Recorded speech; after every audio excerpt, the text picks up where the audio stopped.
Bienvenidos a el estudio de la palabra de Dios en esta oportunidad. A todos los hermanos y hermanas que creemos en la palabra de Dios y creemos en un Dios creador de este mundo y un Dios que quiere salvarnos a cada uno de nosotros y aún a todo el mundo al que desee la salvación. Vamos a continuar estudiando en esta oportunidad estos últimos mensajes de salvación, el último mensaje de misericordia que Dios ha provisto para este mundo. Es el mensaje de cómo llegar a ser justos, cómo dejar el pecado y pasar de una vida de pecado a una vida de santidad, lo cual para este tiempo Dios ha revelado con el nombre de justificación por la fe. El justo vivirá por la fe. Estamos en el estudio número 250 de esta serie. Continuaremos estudiando por la gracia de Dios, pidiendo la dirección del Espíritu Santo que inspiró la Biblia, para que ese mismo Espíritu pueda ser nuestro maestro de cada uno de nosotros, porque el Espíritu Santo es enviado a este mundo. Jesús prometió enviar ese Espíritu para que todos los días trabaje para llevarnos a Cristo y para hacer realidad esa salvación que Cristo realizó en este mundo con su vida y con su muerte. La salvación completa del pecado y para una vida eterna está ya disponible, ya es un hecho, no solo es una promesa, sino ya está dispuesto ya. Solamente necesita que el pecador pueda comprender este mensaje de salvación y pueda aceptarlo y apropiarse y comenzar a vivir en experiencia. Ese es el amor de Dios, esa es la salvación en el nuevo pacto que Dios ha dispuesto para este tiempo, ya que este mundo está por terminar. Estamos estudiando entonces cómo llegar a ser justificados, cómo llegar a tener una vida exento, libre de pecado en nosotros y en nuestra experiencia. Todo eso es, dice, posible porque Cristo para eso ha venido a este mundo, para forjar, para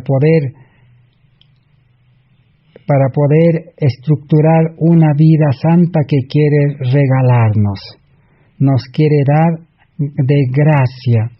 Y Cristo vino a morir para perdonar nuestros pecados y hacer posible el nuevo nacimiento. Así como Cristo resucitó de los muertos, el que cree realmente en Cristo, el apóstol Pablo en Romanos 6, 1 al 6, dice que resucita de las aguas del bautismo con vida nueva. Pero para llegar a esa experiencia, a ese inicio verdadero de la vida cristiana, necesitamos conocer los requisitos, las condiciones. Hemos establecido por motivos de estudio nada más 12 pasos, porque esos 12 pasos se experimentan al mismo tiempo, todas juntas, pero nosotros lo hemos dividido para poder comprender nada más. Estamos en el tercer paso. Primero fue el llamamiento, después el conocimiento de la ley de Dios, la Biblia, y todo lo que Dios ha revelado, y ahora estamos en la fe. La fe es lo más importante que el creyente necesita, que el ser humano necesita. La fe es lo más difícil en esta vida. Por eso la palabra de Dios dice, pelea la buena batalla de la fe. Tenemos que luchar, tenemos que pelear para mantener la fe, para dar crecimiento a la fe. No es una fe humana, sino la fe de Cristo, la fe de Jesús. Y con esa fe podemos nosotros en este tiempo recibir el nuevo nacimiento, recibir una vida de santidad, un crecimiento que dice el justo vivirá por la fe podemos producir frutos de santidad y por la fe podemos salir al mundo con el poder de Dios y la gracia para iluminar el mundo con este mensaje. Todo es por fe y gracia. El ser humano carnal, nacido en este mundo, con las mejores cosas que tenga en su vida, no puede hacer nada. Necesitamos comprender nuestra condición pecaminosa, nuestra condición humana, que por causa del pecado no podemos nosotros hacer nada bueno. Y ahora estamos estudiando, y hoy vamos a terminar de todas maneras, acerca de la oración de fe por los enfermos. Jesús, cuando estaba en esta tierra hace 2000 años atrás, sanó a todos los enfermos que con fe se acercaron a Jesús.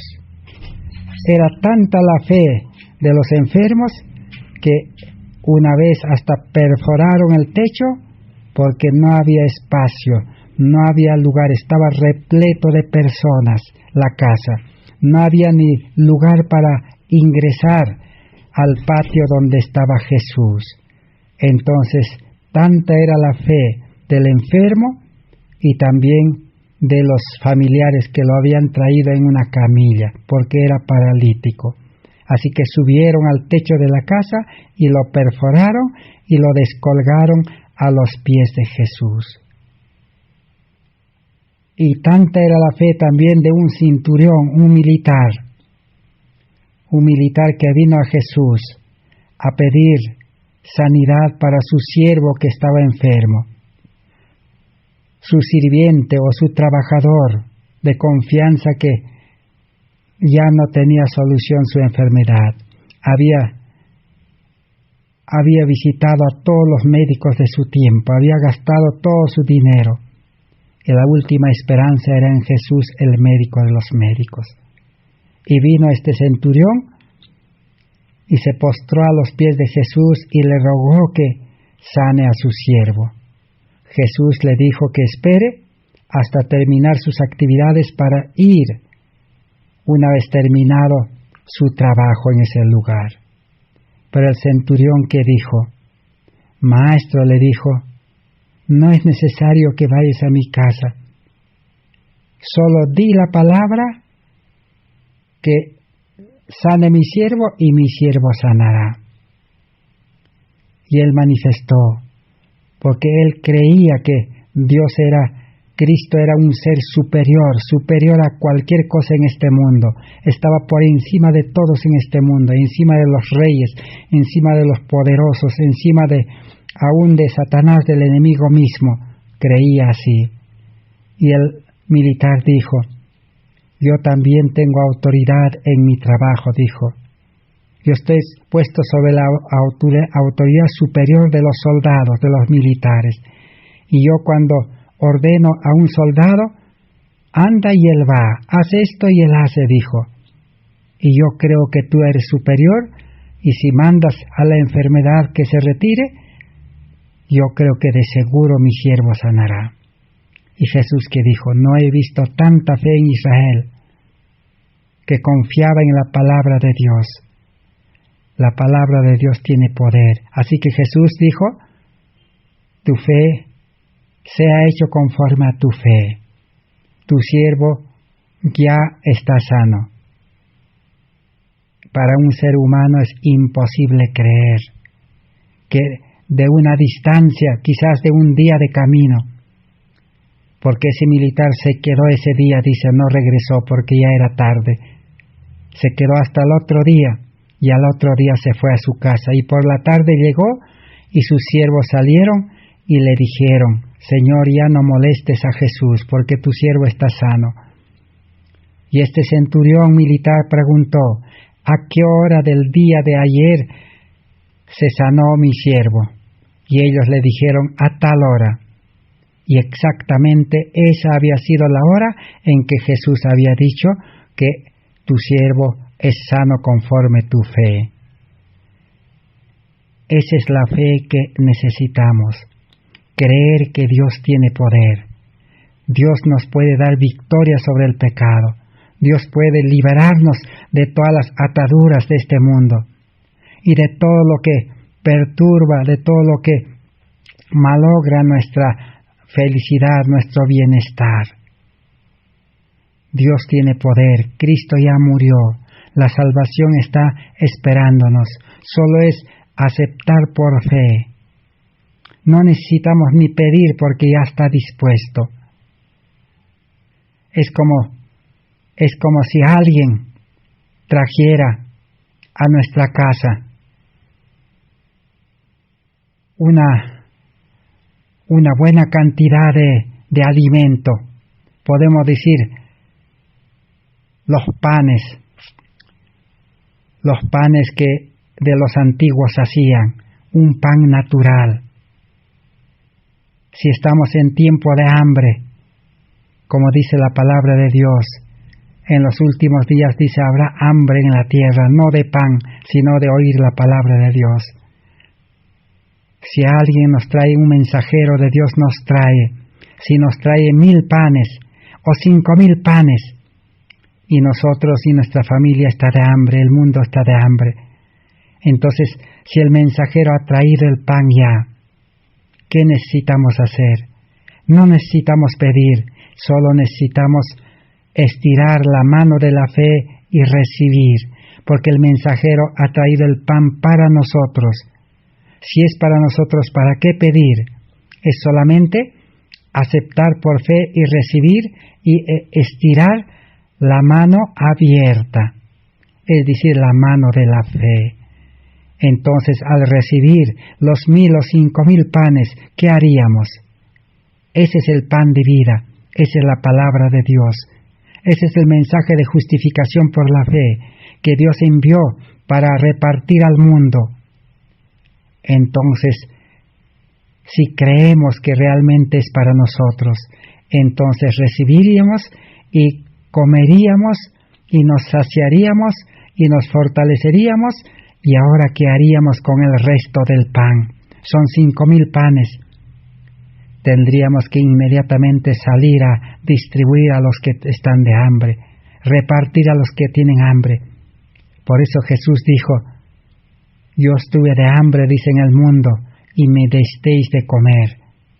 Todos los que están de hambre de la palabra de Dios, de este mensaje de salvación, necesitan este mensaje. Si comprendemos este mensaje, el mismo mensaje nos impulsará a llevar al mundo y a impartirlo. Así como Jesús hizo impartir a los discípulos a 5000 personas, judíos, sin contar mujeres y niños. El problema es que nosotros no pedimos con fe. El problema es que ya la salvación está aquí dispuesto, pero nos falta la fe. Necesitamos fe. Por la fe es el milagro del nuevo nacimiento. Por la fe es el milagro de la santidad. Por la fe es el recibir el poder de predicar el Evangelio. Todo es por fe. Suplir nuestras necesidades temporales es por fe también. Ahora estamos estudiando cómo poder enfrentar la enfermedad por fe. Cuando uno nace a vida nueva, pasa de la vida carnal a la vida espiritual.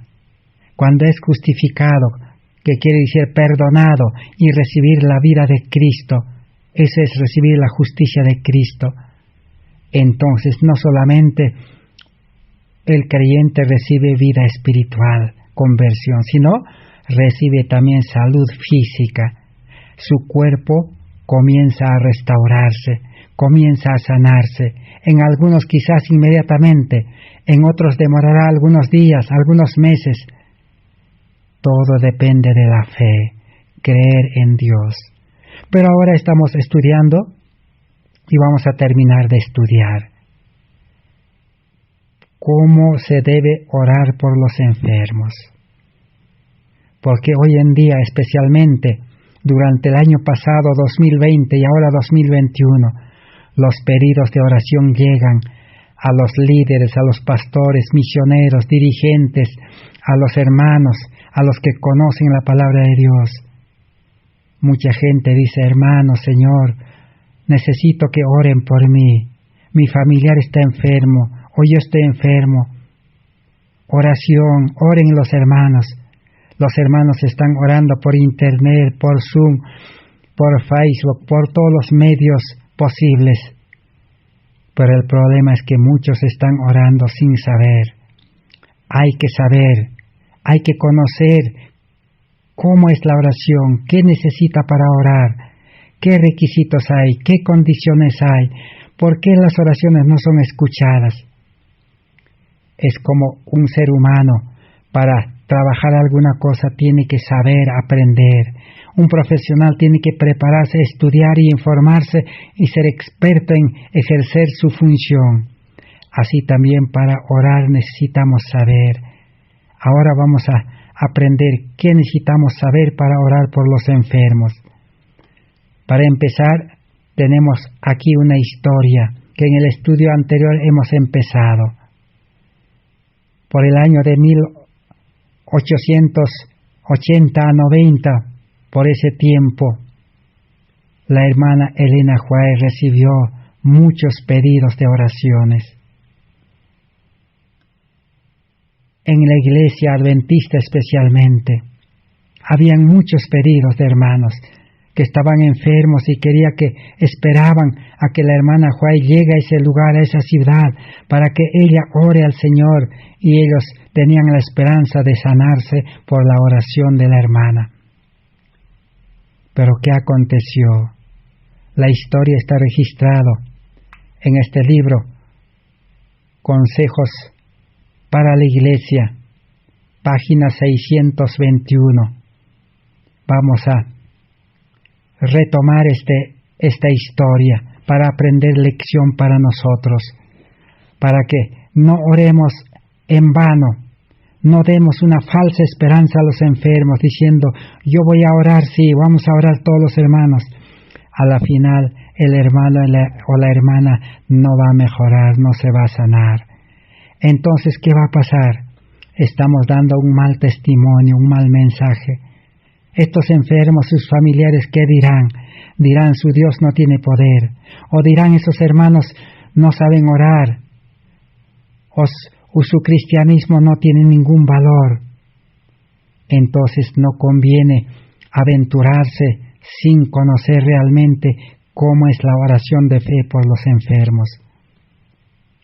La historia dice así: yo había resuelto, dice la hermana Ellen White, no orar a favor de nadie, a menos que el Espíritu del Señor dictase lo que debía hacerse.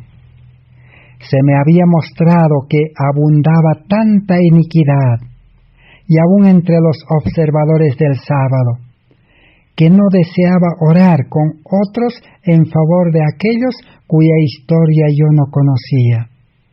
Cuando expresé mi razón, los hermanos me aseguraron que, por cuanto sabían que este hermano enfermo era digno para orar por él, conversé algunas palabras con el enfermo que había solicitado nuestras oraciones para ser sanado. Pero no me sentía libre de orar. El enfermo lloró y dijo que había aguardado nuestra venida y se sentía seguro de que si orábamos por él, recobraría la salud. ¡Qué historia impresionante! Entonces ella dice: le dijimos que no conocíamos su vida, que preferíamos que orasen por él aquellos que lo conocían, su vida pasada. Nos importunó con tanta insistencia que decidimos considerar su caso y presentarlo ante el Señor aquella noche. Y si el camino parecía expedito, cumpliríamos con la petición del hermano enfermo. Entonces, ¿qué aconteció? La hermana White, por tanta insistencia, por tanta recomendación de la iglesia, de los hermanos, que era digno orar, así como el centurión Los judíos dijeron, este centurión es digno, dice. Pero no, la hermana Juana dijo, hay que consultar a Dios. No conocemos su vida pasada. Entonces aquella noche oraron al Señor, si ellos podían interceder, orar por ese enfermo. ¿Y qué pasó aquella noche? El mismo libro, Consejos para la Iglesia 621. Esa noche, postrados en oración, presentamos su caso ante el Señor. Pedimos conocer la voluntad de Dios acerca de él. Todo lo que deseábamos era que Dios fuera glorificado. ¿Quería el Señor que orásemos por este hombre afligido? Pregunta. Dejamos la carga al Señor y nos retiramos a descansar después de orar. En un sueño se me presentó claramente el caso de este hermano. Se me mostró su conducta desde su infancia y supe que si orábamos, el Señor no nos oiría, porque ese hermano albergaba iniquidad en su corazón. A la mañana siguiente, el hombre acudió a pedirnos que orásemos por él. Lo llevamos aparte y le dijimos que lamentábamos vernos obligados a negarle lo que pedía. Relaté mi sueño que él lo reconoció como verdadero. Había abusado de sí mismo desde su juventud. Había continuado haciéndolo durante su matrimonio, pero dijo que procuraría librarse del mal. Le interrogué acerca de la reforma pro salud al hermano enfermo. Dijo que no podía vivir de acuerdo con ella. Su esposa arrojaba de la casa la harina integral si se la traían los hermanos. Sin embargo, esta familia había recibido ayuda de la iglesia. Se habían hecho oraciones en su favor, muchas oraciones. Había muerto ya su hijo también. La esposa estaba enferma, y el esposo y padre nos presentaba su caso para que llevásemos a un Dios puro y santo, a fin de que realizase un milagro y lo sanase. Las sensibilidades morales de este hombre estaban embotados.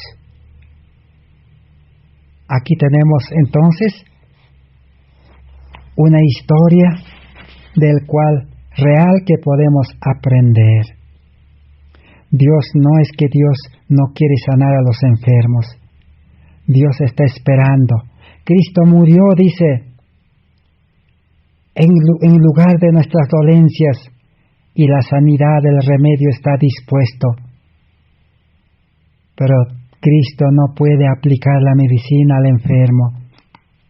Si el enfermo no reconoce su condición pecaminosa, si el enfermo no reconoce que no ha vivido a la luz de la reforma pro salud, así como este enfermo, que los hermanos le llevaban harina integral de trigo con cáscara, pero la esposa lo desechaba. Ellos preferían la harina blanca. Ahí estaba el problema. Y además, a consecuencia de una mala dieta, mala alimentación, tenía otro problema mayor que se había suscitado: las pasiones carnales, el vicio carnal. Todo eso le estaba enfermando, y no solo a este hermano, a su esposa también, y su hijo también por esa mala alimentación ya había muerto. Pero a pesar que la iglesia adventista tenía la luz, la mejor alimentación del mundo, revelado por Dios, pero la iglesia adventista nunca aceptó ese mensaje de la reforma pro salud. Entonces, todo adventista vivía enfermo, y todos oraban unos a otros, pero Dios no respondía. Y la hermana Juana aquí recibió la luz, cómo orar por los enfermos.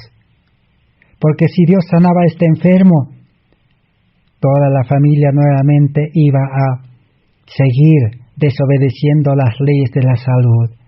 a seguir consumiendo harina refinada, arroz blanco, harina blanca, pan blanco, galletas, queques, tortas, tallarines, leche enlatado, todo frito, papa frita, huevo frito, entonces se volverían a enfermar nuevamente. Dios no sana para que vuelvan a enfermarse. Dios es un Dios santo, es un Dios puro, es un Dios limpio. Igual, tampoco a la vida espiritual no da una vida nueva, no da un nuevo nacimiento para que siga pecando. Cristo no es ministro de pecado en el santuario celestial. Igual en la salud física. Por eso a todos los que sanaba Jesús cuando estaba en esta tierra, decía, vete y no peques más. O sea, ahora ya estás sano, ya no transgredas las leyes naturales, porque no vaya a ser que te venga cosa peor. Hoy en día la luz es más creciente.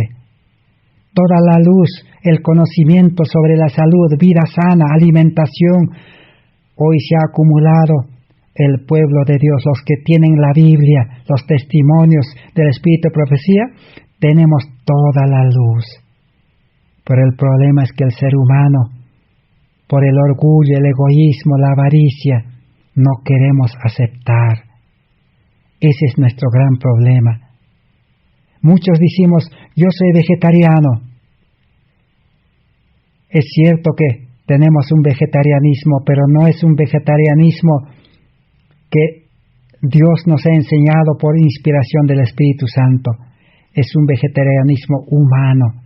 Todo humano tiene defecto, falla, fracaso. Hoy el vegetariano, ¿qué hace? El vegetariano consume pues frutas, quiere comer el alimento original fruta, pero las frutas están malogrados. Los que producen frutas, ¿qué han hecho? Cultivan con abonos químicos, fumigan cada semana con venenos tóxicos. Hay insecticidas, fungicidas, toda clase de venenos para fumigar, para hacer producir cantidad de frutos, para hacer producir frutos grandes, para darle color, para darle peso. Esas frutas están envenenadas, las uvas están envenenadas, la manzana, papaya, plátano, todo está con veneno. Ni hablar de las verduras están con tóxicos o con venenos. Al agricultor, al comerciante no le interesa la salud de la población de los compradores. Están con tóxicos, venenos. Pero ¿qué dice la palabra de Dios? Ninguna cosa sucia, ningún veneno, ninguna cosa que dañe, dice, entrará al templo de Dios que es tu cuerpo, dice. Pero nosotros seguimos colocando verduras cultivadas con venenos, frutas. Los cereales, ni hablar, todos son transgénicos. No hay frutas, la única fruta buena sería quizás la tuna. Es la única silvestre, es decir, después todas las frutas están envenenadas. ¿Y cómo podemos pedir al Señor que nos sane si eso nos va a enfermar nuevamente? ¿Cómo podemos pedir sanidad en la ciudad? En el estudio anterior hemos hablado. Si el Señor nos sanara en la ciudad, sanara al enfermo por el cual oramos, el enfermo nuevamente se va a intoxicar con aire contaminado, porque la profecía dice que Satanás en este tiempo, con emanaciones mortíferas, ha envenenado los aires y las ciudades están contaminadas, agua contaminada y todo contaminada. El enfermo se va a volver a enfermar. ¿Cómo Dios le puede sanar? Hay que reflexionar, hermanos, hay que razonar, hay que pedir sabiduría de Dios. Dios realmente está sanando. Nosotros aquí, el que les habla y otros hermanos más y hermanas, nos dedicamos a la obra médico-misionera por la gracia de Dios. Dios nos ha hecho dejar todas nuestras actividades, aún nuestra casa, aún el lugar en el campo que el Señor nos dio, también hemos dejado para ubicarnos donde hay enfermos y atender a los enfermos. Y los enfermos que tienen fe sanan. Los que tienen gastritis crónica, úlceras, reumatismo, Parkinson, los que tienen epilepsia, diabetes, los que tienen cáncer, todos sanan. Nosotros apenas damos la alimentación, los remedios naturales sencillos y les señalamos al médico de los médicos. Jesús los sana, ¿por qué? Porque ellos aprenden. Dicen, ya no voy a comer, voy a quedarme aquí a aprender a preparar los alimentos. Y aprenden, una semana, un mes están aprendiendo, hasta se quedan 2, 3 meses, 7 meses. Aprenden, ahora sí Dios los sana. No hay enfermedad imposible de sanar para Jesús. Necesitamos conocer estas sencillas condiciones, requisitos. Veamos entonces qué dice la palabra de Dios de estas condiciones que hay que saber. Camino a Cristo, página 95. Dice así: hay ciertas condiciones de acuerdo con las cuales podemos esperar que Dios oiga y conteste nuestras oraciones. Una de las primeras es que sintamos necesidad de la ayuda que Él puede dar. Hay que conocer las condiciones para orar. Son sencillas, dice, y Dios nos va a escuchar. Palabras de vida del Gran Maestro 109. Aquellos que presentan sus peticiones ante Dios, invocando su promesa, mientras no cumplen con las condiciones, insultan a Jehová, el médico de los médicos. Hermanos y hermanas, por desconocimiento, por falta de luz quizás, o algunos también ya por presunción, nos aventuramos a orar por los enfermos, porque ellos vienen, suplican, lloran, piden. Creemos, dice, que nos va a sanar Dios si oras, pero si no se cumplen las condiciones, si ese enfermo no conoce los sencillos pasos para entregar su vida a Cristo, para nacer a vida nueva, si no es santo, si no es justo, entonces no podemos orar. Primero Dios sana espiritualmente y luego sana físicamente. Entonces, y si nosotros también no estamos sanos físicamente, espiritualmente y oramos, caemos en otro problema. Aquí dice, insultamos a Jehová. Así como Semí, aquel descendiente de Saúl, insultó a David y le tiró piedras. Así insultamos y somos dignos de muerte. Pero Dios puede tener misericordia, así como David tuvo misericordia de perdonarle a ese Semí cuando reconoció su pecado. Es sencillo, es fácil llegar a ser santos, aceptar el mensaje de la justificación por la fe, conocer ese mensaje. Allí está la solución. En el mismo libro, Palabras de Vida del Gran Maestro, el siguiente párrafo, página 109, dice: muchos no están cumpliendo las condiciones de aceptación por el Padre. Si somos desobedientes, traemos al Señor un pagaré para que Él lo haga efectivo cuando no hemos cumplido las condiciones que lo harían pagadero a nosotros.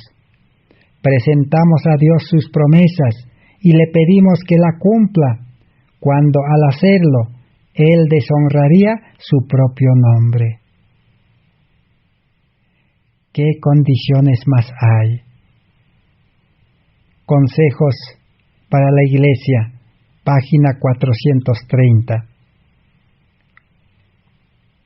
La anterior experiencia que hemos leído del enfermo adventista que presentó a Elena White era Consejos sobre Salud.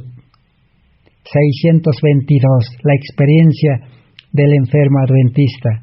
Pero ahora sí vamos a leer en Consejos para la Iglesia, página 430.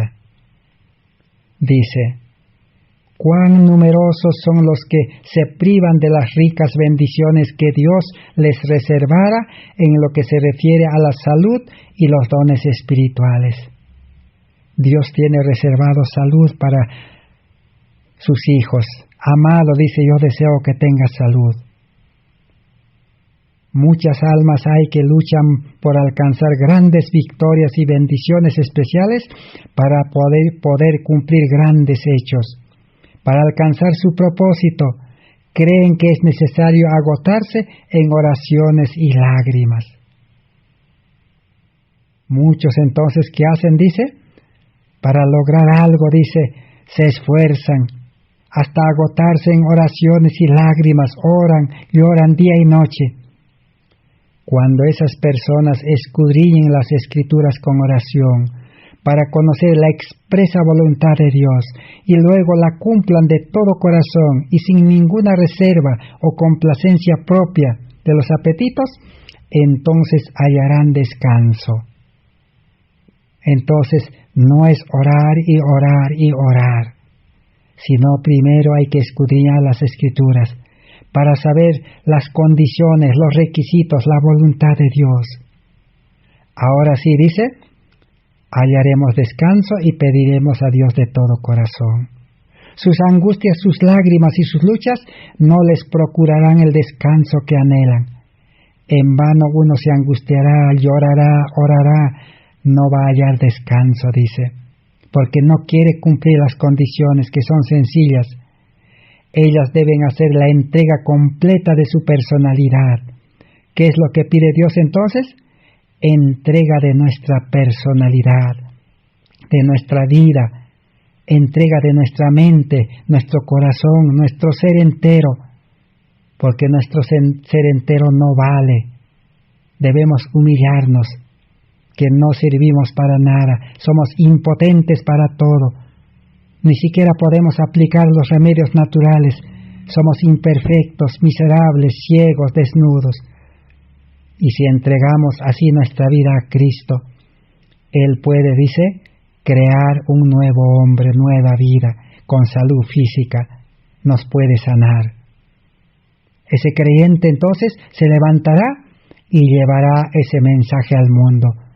Dirá, el Señor me ha levantado espiritualmente y físicamente, ustedes también que están enfermos, Dios los puede sanar. Ese es el mensaje que el mundo necesita. Y enseñarle todos los remedios naturales, la alimentación, el agua, el sol, el aire puro, la tierra, el descanso, ejercicios, temperancia, el uso de las plantas sencillas, con sabiduría de Dios, confianza en Dios. Eso es lo que el mundo espera. Vamos a leer ahora en Consejos sobre Salud, página 250, otro requisito. Así que el que va a orar y el que va a ser sanado necesita la palabra de Dios, escudriñar día y noche. Vamos a leer el siguiente párrafo. Ningún resto de egoísmo debe mancillar nuestro servicio. No podéis servir a Dios y a las riquezas. Mateo 6:24. ¿De qué está hablando aquí? Ningún resto o rastro de egoísmo debe mancillar nuestro servicio, el trabajo, nuestra oración, nuestra prédica. Nada de egoísmo debe tener. ¿Y qué es egoísmo? Aquí egoísmo se está refiriendo a servir a las riquezas. Si nos gusta, amamos y no queremos dejar los trabajos de este mundo, los estudios, la economía, la alimentación, la vida de la ciudad y todas las demás cosas, la tecnología, si no queremos, somos egoístas. Al egoísta le gustan las cosas de este mundo. Así, amando y siendo esclavos del mundo, pedimos a Dios, no va a haber, dice, respuesta, porque hay egoísmo. Porque si Dios nos sana, volveremos a la esclavitud a servir a Satanás y al mundo. Terminemos de leer. Ensalzad ante el mundo al hombre del Calvario. Ensalzadle por una fe viva en Dios, a fin de que vuestras oraciones puedan ser oídas. Ahí está. Cuando ya no hay egoísmo, ahora sí la oración será oída. El apóstol Santiago a eso decía que el justo, dice, su oración es eficaz. Cuando uno es justo, cuando ya no hay egoísmo, avaricia, orgullo. ¿Comprendemos bien claramente hasta qué punto se acerca Jesús a nosotros? Se dirige a nosotros personalmente, se revelará a todo aquel que quiera ser revestido del manto de la justicia de Cristo. Necesitamos ser revestidos con el manto de la justicia de Cristo, tener el carácter de Cristo manso y humilde y dedicarse en su trabajo. Ahora sí Dios puede escuchar las oraciones. Ahora sí ese santo, ese justo varón de Dios va a orar correctamente y primero al enfermo le va a enseñar al Cordero de Dios que quita el pecado del mundo y luego le va a enseñar las leyes de la salud. Tanto teoría y práctica. Esa es la vida que va a tener el que tiene el carácter de Cristo revestido con el manto de la justicia de Cristo. Pero si no estamos revestidos con el manto de la justicia de Cristo, si somos desnudos, será una vergüenza que pidamos a Dios y el enfermo no va a sanar. Declara Isaías 41:13, yo Jehová tu Dios, fortaleceré tu diestra, dice. Coloquémonos donde pueda verdaderamente sostenernos Dios, donde podamos oír y decir con fuerza y autoridad, fui muerto, he aquí vivo para siempre, jamás. Apocalipsis 1:18. Cristo murió para darnos vida.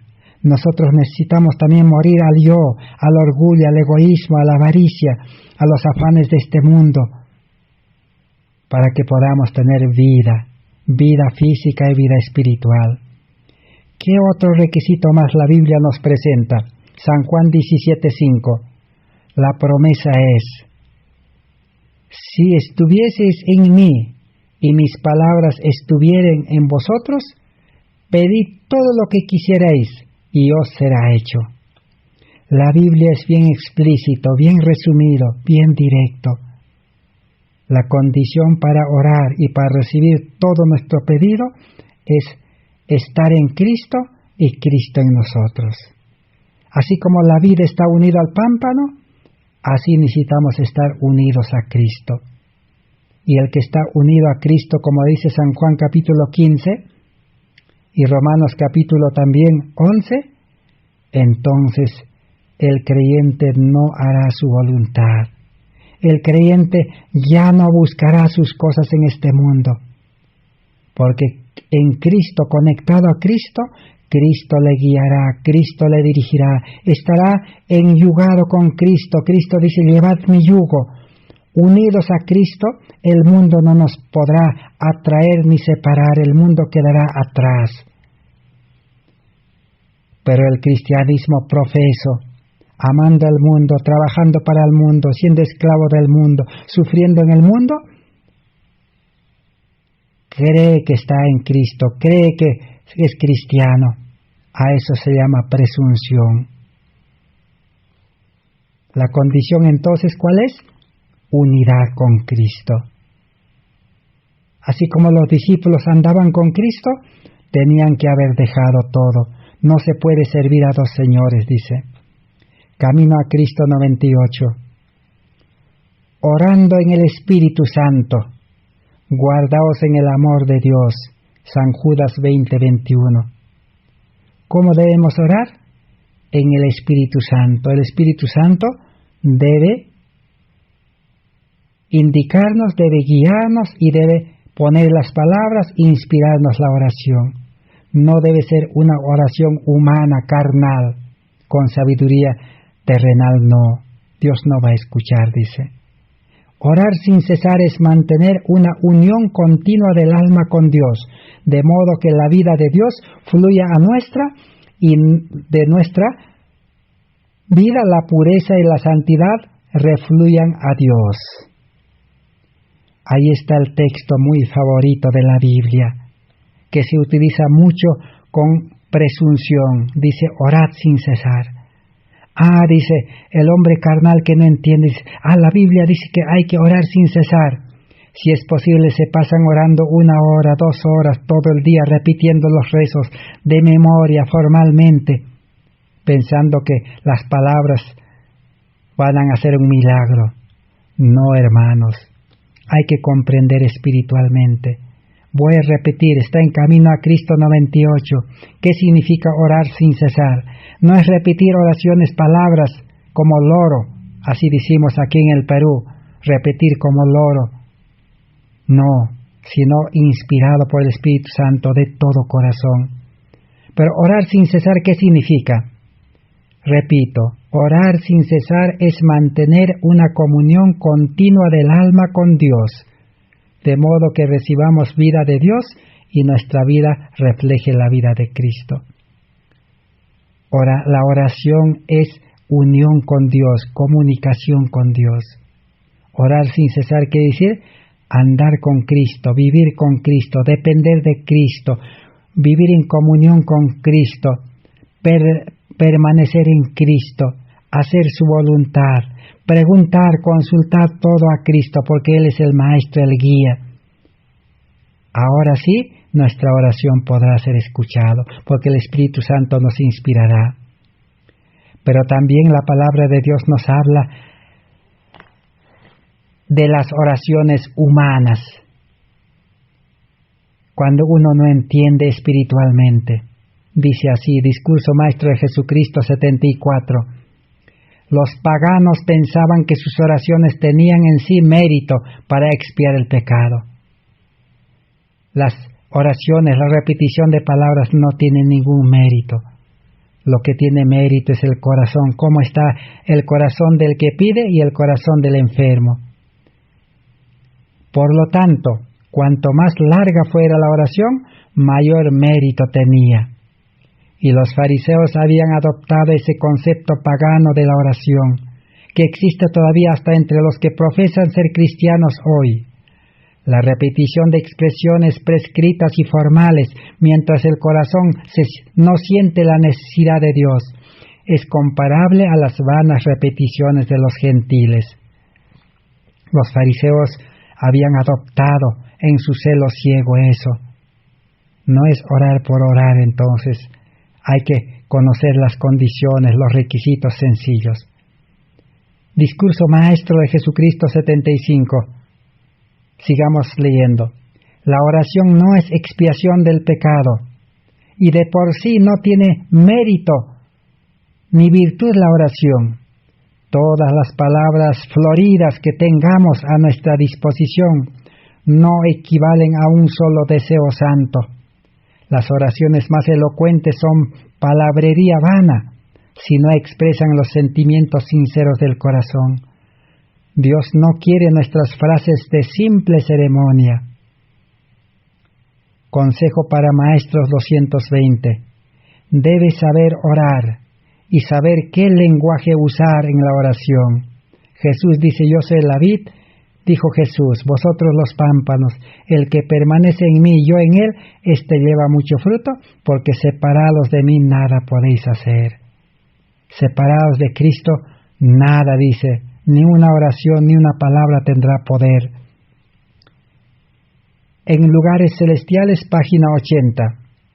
Si por nuestro propio saber pudiéramos orar rectamente, también podríamos vivir rectamente, y no necesitaríamos de un sacrificio expiatorio de Cristo. Así que el hombre por su propio saber no puede orar correctamente, ora mal, pide mal. Y si fuera así, entonces también podríamos vivir una vida santa nosotros, podríamos educarnos, cumplir leyes, dice, ¿en vano entonces Cristo murió? En Lugares Celestiales, página 73. O el libro La Oración 314. Habla también de algunos que no clamaron a mí con su corazón. Oseas 7:14. Tales peticiones son oraciones en la forma de labios afuera que el Señor no acepta. La oración tiene que ser de corazón. Y cuando dice corazón, La Biblia se refiere a la mente, a la vida. Tiene que tener un corazón limpio, puro, donde more el Espíritu Santo, donde esté el amor, la ley de Dios. Ahora sí, ese cristiano puede orar. Y la oración, dice, del justo será eficaz. Sigamos informándonos en Consejo para Maestros 357. Pero las oraciones de muchos están tan cargados de formalidad que no ejercen influencia alguna para bien, no son un sabor de vida. Las oraciones formales, orar por orar, nunca van a producir un bien, nunca van a sanar enfermos. Camino a Cristo 31. La oración jactanciosa y presuntuosa del fariseo demostró que su corazón estaba cerrado a la influencia del Espíritu Santo. Por estar lejos de Dios, no tenía idea de su propia corrupción de su corazón, que contrastaba con la perfección de la santidad divina. No sentía necesidad alguna y no recibió nada. Oración jactanciosa. Oramos porque somos la mejor iglesia, el mejor pueblo de Dios. Nos alabamos por nuestra religión. Nos alabamos por los cultos que hacemos por internet, por Zoom, en este tiempo. Y oramos al Señor. Son oraciones, dice, formales, que el Espíritu Santo no está allí.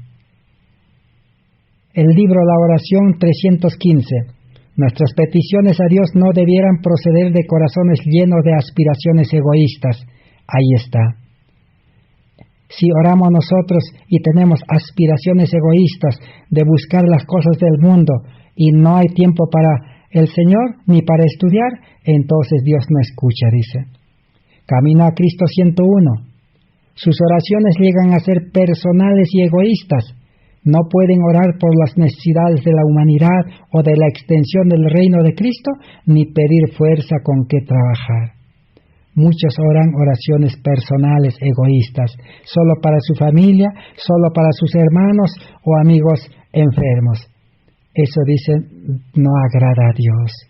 Necesitamos orar, dice, para que este mensaje se difunda. Dios nos dé poder, fuerza a nosotros. Dios quiere utilizarnos a cada uno.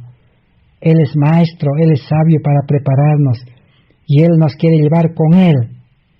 ¿Quién no quiere ir a trabajar a predicar con Cristo? Él es experto, Él es sabio, Él estuvo en esta tierra. Entonces, eso es lo que necesitamos pedir. Y si cumplimos esa condición de trabajar con el Señor y estamos trabajando, ahora sí la oración será escuchada. Consejo sobre la obra de la Escuela Sabática 74. Orad que el Espíritu Santo venga a vuestro corazón, entonces os someteréis al yugo de Cristo y llevaréis su carga. Y llegaréis a estar en completa unión con Jesús. Necesitamos pedir Espíritu Santo, ¿para qué dice? Para unirnos con Cristo, para nacer a vida nueva. Camino a Cristo 101, sigue diciendo. Nuestra vida debe ser como la vida de Cristo, que estaba repartida entre la montaña y la multitud. Necesitamos entonces tener una vida entre la montaña y la multitud. Necesitamos vivir una vida de trabajo por los demás. Eso es lo que Jesús estaba enseñando cuando estaba en esta tierra, nos dio el ejemplo. Por eso es que Jesús sanaba ¿a quién? Sanaba a los enfermos. ¿Y los enfermos qué hacían ahora? Los enfermos se dedicaban a la misma labor. Jesús una vez sanó a 2 endemoniados de Gádara. Y Jesús, ¿qué les dijo? Ahora ustedes, dice, ya están sanos. Tienen que ir a contar su experiencia. Tienen que ir a anunciar de casa en casa. Ir a vuestro pueblo, a vuestra ciudad, a vuestro país. Jesús los mandó con las buenas nuevas. Entonces, Dios a quienes sana, sana con los que tienen un buen propósito. Si el enfermo está dispuesto a obedecer las leyes de salud, dispuesto a vivir en el campo, en el lugar limpio, dispuesto a ir al mundo, a contar su experiencia, a enseñar a los enfermos esta obra de salud, entonces Dios le va a sanar. Pero si es un pedido egoísta, muchos dicen quiero sanarme por estar en mi casa, con mi familia, con mis hijos van a llorar, van a quedar desamparados. Es una petición egoísta. Solo quiere para sí y para su familia nada más. Entonces Dios dice no va a poder hacer nada. Que Dios pueda bendecirnos espiritualmente a cada uno con vida espiritual, con sabiduría espiritual, para comprender este evangelio de las buenas nuevas. Este es parte del fuerte pregón, es una preparación para llevar el mensaje en el fuerte pregón. Porque pronto, dice, ese pronto, quién sabe, ya llegó el año pasado, pronto la obra ministerial de predicar la teoría del Evangelio en las iglesias o en los congresos, en las campañas, va a terminar. Y yo creo que ya está terminando, porque no se puede hacer congresos, campañas, no se puede abrir iglesias, no se puede convocar a la gente. Pronto terminará, dijo. Y solo quedará la obra médico-misionera. ¿Cuál es la obra médico-misionera? La que Jesús nos dejó el ejemplo en San Mateo 4:23. ¿Cuál fue ese ejemplo? Jesús dice recorría por todas las ciudades, los pueblos, las aldeas. ¿Y qué hacía? Jesús dice predicaba, enseñaba y curaba a los enfermos. Y la mayor parte de su tiempo dedicaba a atender a los enfermos. A eso se llama obra médico-misionera. Dios quiere darnos ese espíritu de Cristo, espíritu de los médicos. Si nacemos engendrados con el espíritu del médico de los médicos, entonces el nuevo creyente, la nueva criatura, nacerá con ese don, con ese talento, con ese espíritu de atender a los enfermos. No es hacer la obra médico-misionera en vida carnal, con naturaleza pecaminosa, con mente terrenal, con mente adiestrada en este mundo, en los estudios de medicina, no. Es cierto que Dios no desprecia, no desecha a los médicos, enfermeros o todo el que haya estudiado medicina, no. Más bien Dios los llama y ellos, dice, educados nuevamente como Moisés en el campo, en el desierto, pueden ser de más utilidad que los que no han estudiado. Dios no desecha a nadie. Dios llama a todos los profesionales, pero Él es el maestro de los maestros.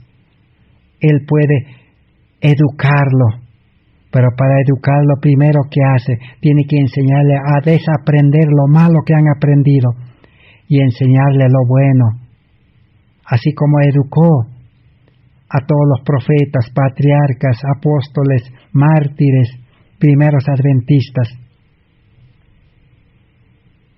Que Dios pueda impresionar nuestros corazones, que este mensaje pueda tener vida, poder.